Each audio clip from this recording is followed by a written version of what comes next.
maalesef. 3 tane çocuğum var benim. Yani geçim sıkıntısı dediğimiz zaman devlet onu bunu suçlamaya başladı.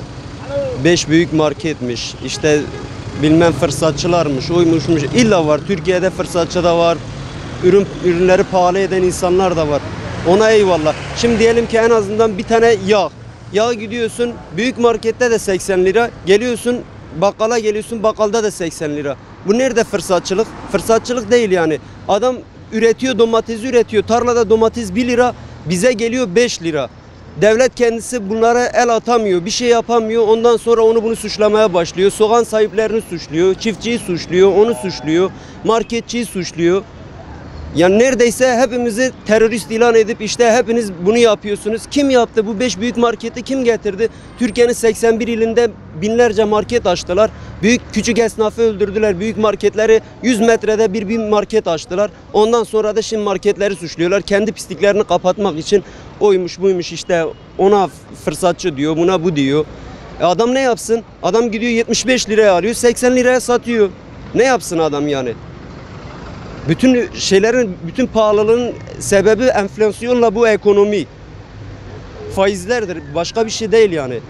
Benim çocuklarım var, ben iş bulamıyorum. İş bulamıyorum. Gerçekten iş bulamıyorum. 3 tane çocuğum var, lise mezunuyum. Adam ortaokul mezunu, belediyede orada burada yakınları var diye adam 5 bin lira 10 bin lira maaş alıyor. Elinde bir tane liste onun bunun başında geziyor, emir veriyor. Nasıl oluyor? Kardeşlerimin 2 tanesi üniversite okumuş, evde boş oturuyor. Sebzede, meyvede fahiş artışlar var. Bugün patlıcan aldım, kilosu 6 lira. Ben ve eşim yaşıyoruz.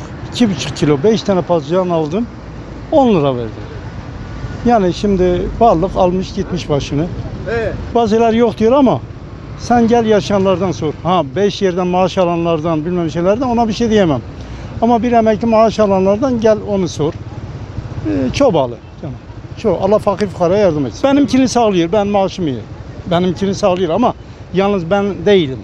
Çünkü ben 42 sene çalıştım, maaşım yüksek.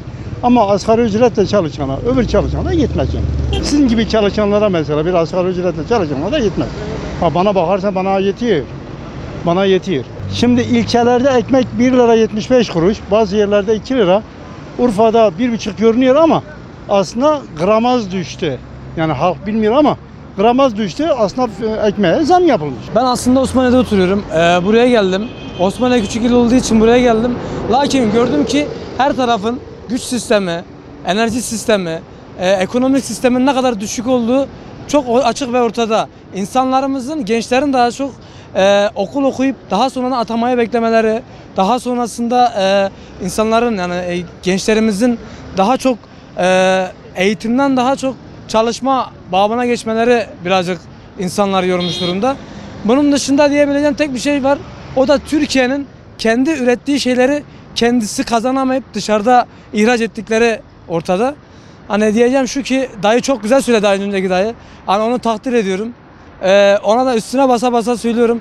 Büyüklerimizi her zaman dinleyelim. Çünkü eskide yaşananlardan ders alıp şu anda büyük bir pay çıkartabiliriz. Gramajı düşmedi. Gramajının yüksek olduğunu söylüyorlar. Bazı yerlerde, bazı kesimlerde daha çok bu ekmek fiyatlarında bahsedecek olursak ben kendim fırıncıyım. Ekmeklerin içine katkı maddeleri katılıyor. Şimdi özellikle onu söyleyecek olursak insanların ekmek konusunda biraz gündemi değiştirme açısından da konuşuluyor olabilir. Gündemimizde daha şeyler de var. Mesela örnek verelim. İnsanlarımızın, gençlerimizin hani ekonomik konusunda, daha çok böyle para konusunda eğer birazcık daha ticarete yönelirse insanlar bence ekmek konusu birazcık daha dış gündeme taşınabilir yani. Öncelikle ben bir yanlışın altını çizmek istiyorum. Türkiye'de ekonomi kötü değil, çok kötü. Onu öncelikle belirtmek istiyorum. Yani öğrenci olarak geçimde gerçekten çok sıkıntı yaşıyoruz. Ben 2016'dan beridir J2 telefonu kullanıyorum. Ben de yüksek model telefon kullanma hakkım var ama işte buna şey yapamıyoruz. Şartlar el vermiyor. O yüzden gerçekten ekonomi çok kötü. Yetkililerin gerçekten buna bir çözüm bulması lazım. Yıl olmuş 2021, asgari ücret hala 2825. Bununla yani çok zor, bununla geçinmek çok zor gerçekten. Yani sesimizi duyurmak istiyoruz. Buna bir çözüm olsa çok güzel olur. Gerçekten Türkiye çok kötü bir döneme girdi. Zorlanıyoruz gerçekten. Geçim çok sıkıntılı. Bir vatandaş olarak hiç beğenmiyorum. Çünkü ben kendim öğrenciyim. hiçbir şey alamıyoruz yani. Bir öğrenci olarak başka bir ülkede gelen, yani başka bir şehirden gelip bu şehre gelip de hiçbir şey alamıyor yani. Ekonomi çok kötü bir durumda. Ekonomi bence hiç böyle bir şey olamaz ya. Şu an ülke olarak açlık sınırı yaşıyoruz resmen. Ben hiç karşılamıyorum. Bir öğrenci olarak 650 lira alıyorum. Bunun en az yani sadece 450 lirası şeye gidiyor, yurda gidiyor. 250 lirası otobüse gidiyor. Yani hiçbir şey alınmıyor. Yani ben aç mı kalayım ya bu ülkede, anlayamadım ki. Vallahi abi esnafın durumu çok zor ya. İnsan ne yapacağını bilmiyor, kafası karışmış.